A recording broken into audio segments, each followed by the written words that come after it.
So you want to buy a fighter jet, not a model, not a simulator, a real one, afterburner, ejection seat, your name stenciled under the canopy. Pull up to a small airport on a Saturday and taxi past a row of Cessnas in a machine built to hunt other machines. That is the dream. And here is the strange part, the buying is the easy bit. There are fighter jets for sale right now for less than a Ferrari. The problem is everything the Ferrari never asks of you. What a jet drinks every single hour it runs. Why the ejection seat under you is its own legal headache. And how a few private citizens turned this exact hobby into companies the Pentagon now pays billions to fight against. Start with the question that surprises everyone. Where do you even buy a fighter jet? Because there is a market, a real one, with listings and brokers and price history, and it comes in 3 tiers. The bottom tier is the trainer tier, and it has a king, the L-39 Albatros, a Czech-built military jet trainer, produced by the 1000 for the Eastern Bloc, and today the single most popular civilian-owned jet warbird on Earth. It is docile enough to learn on, common enough that parts exist, and priced depending on hours and conditions somewhere between $200,000 and $450,000. Read that against the sports car market and the joke writes itself. The jet is the cheap option. The L-39 is the Honda Civic of fighter jets, and that is a compliment. It is the machine this entire hobby is built on, and it is built on for a reason that has nothing to do with speed. The L-39 survived where its rivals rusted because of the least glamorous asset in aviation, a community. Thousands were built, so parts still circulate. Thousands are owned, so knowledge still circulates. Forums, type clubs, mechanics who have seen your exact problem 40 times. There are schools that teach the type, insurers who quote the type without flinching, and specialists who stock the shelves. None of that shows up in a photograph, and all of it shows up in the ownership. In this market, popularity is not a fashion statement. It is a maintenance feature. The rare jet makes you a pioneer. The common jet makes you a customer. And in aviation, customer is the far safer thing to be. The middle tier is where the market gets strange. Genuine Cold War fighters. When the Soviet Union dissolved, its air forces held thousands of aircraft they could no longer afford. And in the 1990s, a flood of MiGs crossed the ocean, crated, trucked, and sold to Americans for the price of a pickup truck in some cases. Real fighters. Supersonic ones. And the prices were so low they should have been the first warning. We will come back to that warning, because it is the trap that defines this entire market. And the top tier is the Western fast jet tier, the rare, paperwork-heavy machines that trade in the 7 figures between a small circle of operators and collectors. Up here, the aircraft is the cheapest part of the transaction. The lawyers are the expensive part. 3 tiers. 1 pattern. And the pattern is this. In the fighter market, the class gap is not horsepower. It is logbooks. A jet with complete current, flying paperwork, and a jet that ran when parked are not the same asset at different prices. They are different species. Hold that thought. Here is the first thing nobody tells you. When you buy a fighter jet, you do not just inherit an aircraft. You inherit its relationship with the government, and it is a complicated relationship. In the United States, an ex-military jet does not live in the same legal world as a Cessna. It flies under an experimental or exhibition category, a set of rules that says, in effect, you may own this, you may fly this, but you may not simply use it like a normal airplane. Where you fly, why you fly, what events you fly to, the category shapes all of it. The jet is legal. It is just never casual. Then you inherit the seat. The ejection seat under a fighter pilot is a rocket-live pyrotechnic cartridges engineered to throw a human being clear of a dying aircraft. Those cartridges expire on a schedule.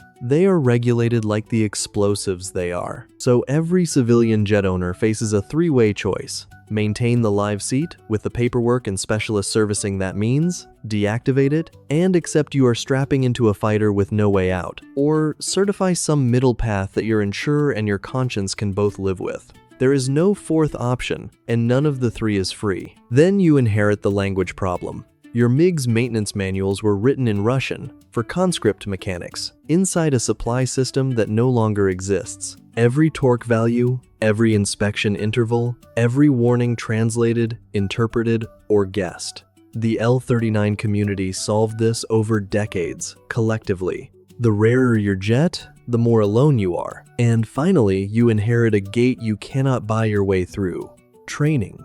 No insurer on Earth writes a policy on a fast jet for a pilot without type-specific instruction, and the schools that teach it are few, booked, and expensive. The jet will sit legal, fueled, and grounded until you are worth insuring, and becoming worth insuring is its own quiet economy. The path runs through gentler machines: first hours in trainers, hours in the back seat, hours with an instructor whose signature actually means something to an underwriter. Then the type checkout itself: systems, speeds, emergencies, the ejection decision tree, rehearsed until boring. And it never fully ends. Insurers reward currency, not history. Fly regularly, and the premium behaves. Let a year lapse, and the quote arrives with a refresher requirement stapled to it.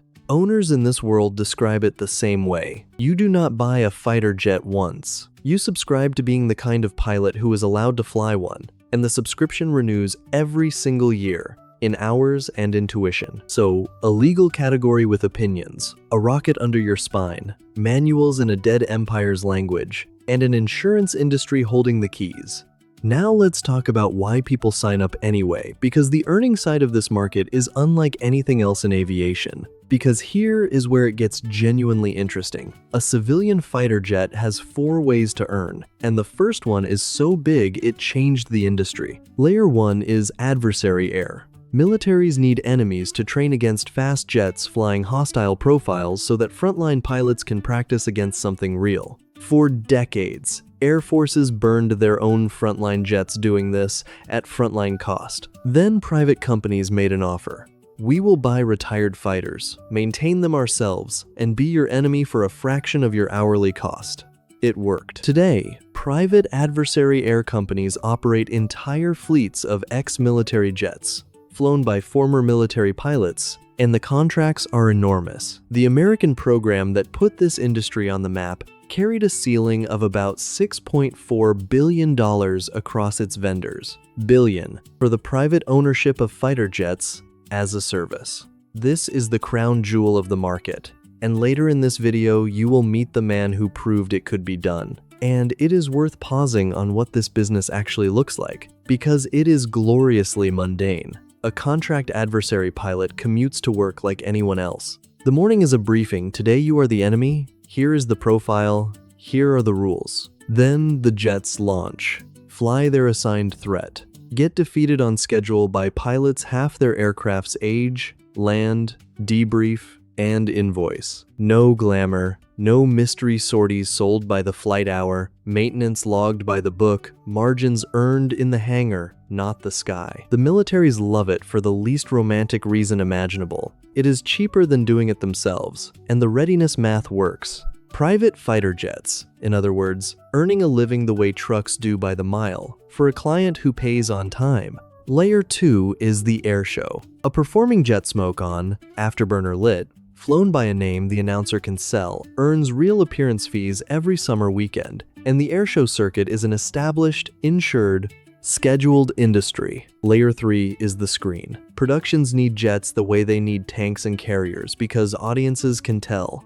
A camera-ready fighter with an operator earns day rates, and unlike the carrier, it can fly to the set. And Layer 4 is the training and ride business, the schools and operators selling backseat experiences and jet instruction, turning the machine's biggest cost, flight hours, into its product. 4 layers.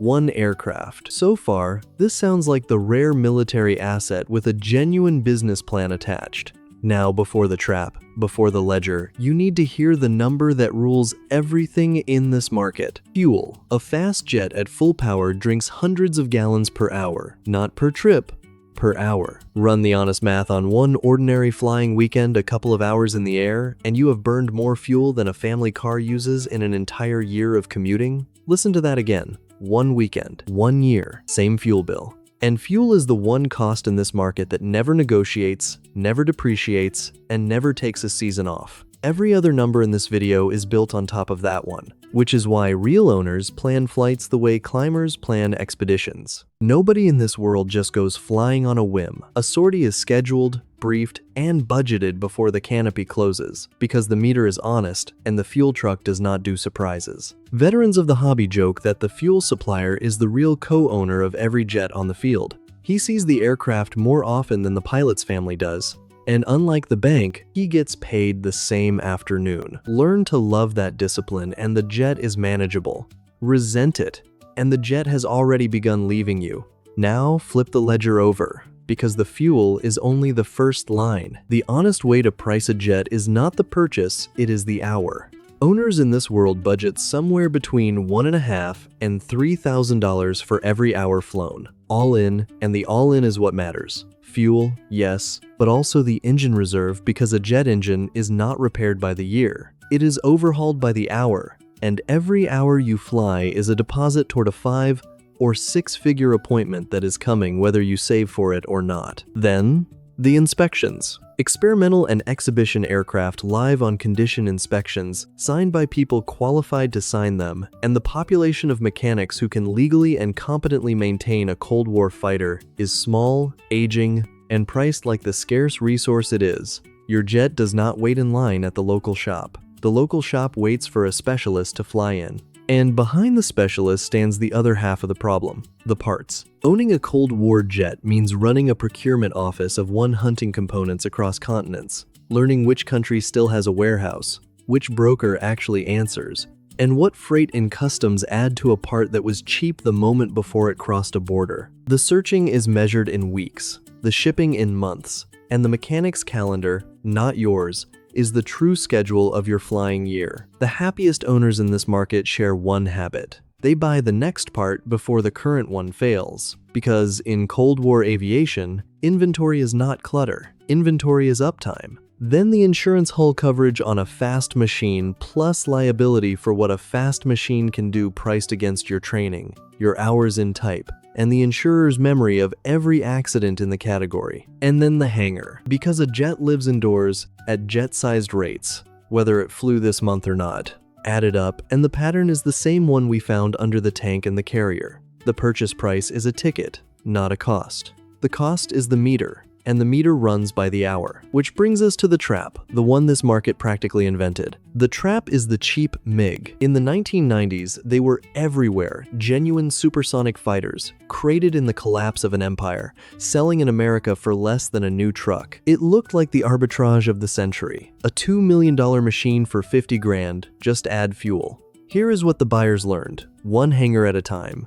The purchase price of a Cold War fighter is not a discount. It is an entry fee to Soviet logistics without the Soviets. Parts that exist only in warehouses that may not. Engines with overhaul lives measured in mere hundreds of hours. Designed for an air force that threw them away like filters. Manuals in Russian, systems without Western equivalents, and a seat full of expired pyrotechnics. One by one, the cheap MiGs made their first and last civilian flights to small airports across America, and then they stopped, not crashed, stopped, grounded by a supply chain that had died with a country. Drive past enough rural airfields today and you can still see them, sun-bleached, flat-tired, priced lower every year. In this market, cheap doesn't mean affordable. It means abandoned mid-sentence. The running L-39 at $400,000 was always the bargain. The $50,000 MiG was always the trap. And the people who understood that best did something extraordinary with the knowledge. His name is Jared Isaacman, high school dropout literally. He left at 16 to work, who built a payment processing company from his parents' basement into a business that made him a billionaire. And along the way, he fell down this exact rabbit hole. He learned to fly, then learned to fly jets, then started buying them. The hobby we have spent this whole video pricing. He had it at scale. And then he saw what almost nobody else saw. The Pentagon's problem was not that fighter jets were expensive to buy. It was that they were expensive to fly, and the military was burning frontline aircraft hours pretending to be its own enemy. Isaacman's insight was brutally simple. A private company, buying retired foreign fighters at collector prices and maintaining them with civilian discipline, could sell enemy flight hours to the military cheaper than the military could fly them itself. So he founded Draken International and did exactly that, assembling one of the largest privately owned fleets of fighter aircraft on the planet. Jets bought from the drawdowns of half a dozen countries, flown by former military pilots against the very air forces that retired them. The Pentagon signed. The contracts grew into that multi-billion-dollar program we met earlier. and Isaacman eventually sold his majority stake to one of the world's biggest investment firms, then went to space, twice, as a private astronaut. Think about what that arc means for this market. The greatest fighter jet ownership story of the modern era did not come from a government or a defense giant. It came from a hobbyist who noticed that the hobby, run with discipline, was a business the customer could not refuse. That is the ceiling of this market. Now let me show you the floor because we have already met it. The floor is the fate of those 90s MiGs, and it deserves to be seen clearly because it is still happening. The pattern runs like this. A cheap fighter gets bought on a dream.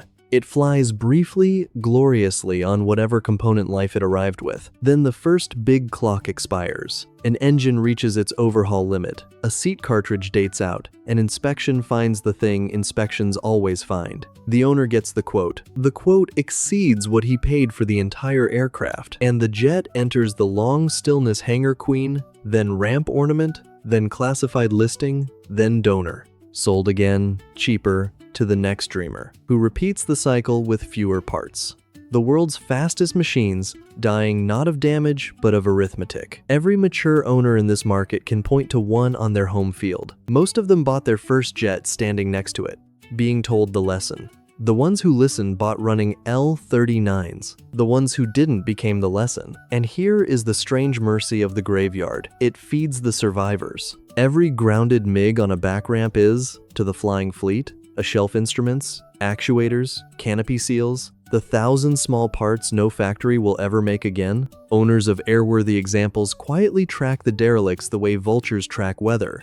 And when one finally sells for scrap-adjacent money, the working fleet gets another decade of spares. It is not a proud economy, but it is a real one. In the civilian fighter world, the dead literally keep the living airborne. Half the flying L-39s and MiGs on Earth carry organs from their less fortunate siblings, and every owner knows exactly which donor his aircraft owes. So who actually wins? Line up the survivors and they rhyme. The contractors win biggest, the adversary air fleets, where every flight hour is sold before it is flown and maintenance is a profession, not a weekend. The airshow professionals win one jet, one polished act, a season of appearance fees that meet the hourly meter head-on. The schools and ride operators win because they solved the deepest problem in the market. They turned the cost of flying into the thing customers pay for. And the syndicates win quietly, 3 or 4 owners, sharing one good L-39, splitting the hangar, splitting the reserves, each flying more for less. The co-ownership math that keeps half the civilian jet fleet airborne. Notice what every survivor has in common. The jet has a job. Not a metaphorical job, a paying one, with customers, that funds the hourly meter. Notice also who is missing from the list. The lone owner flying for pure joy on a salary. He exists, but he exists briefly, and then he sells, usually to a syndicate. In this market, passion buys the jet. Only a business keeps it.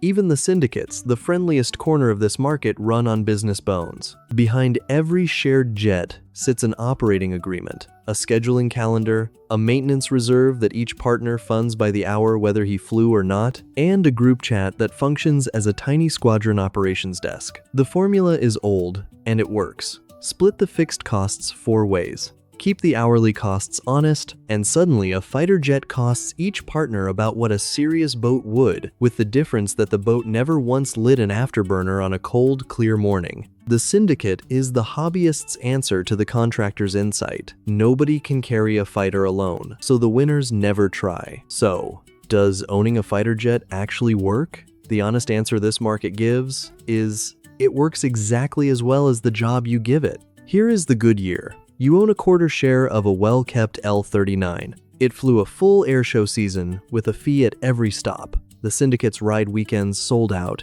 Every flight hour deposited its engine reserve on schedule, and the aircraft is worth more in December than it was in January, because running examples with clean logbooks always are. Your cost per hour, spread 4 ways with revenue against it, came out cheaper than a boat. That year is real, and it happens on airfields across the country every summer. Now here is the other year. You bought the cheap MiG alone. The seat cartridges dated out in March. The engine hit its limit in June, and the only overhaul quote came from a shop with a 2-year queue and a number that exceeded the aircraft's value. The hangar rent did not pause while you decided. The insurance renewal arrived with a training requirement you cannot schedule for a jet that cannot fly. By December, you are not a fighter pilot. You are a landlord for 1 metric ton of arithmetic. That year is also real, and the classifieds prove it every week. Same market, same sky. The difference was never the jet. It was whether the buyer priced the hour before they priced the aircraft, because that is the truth under this entire market.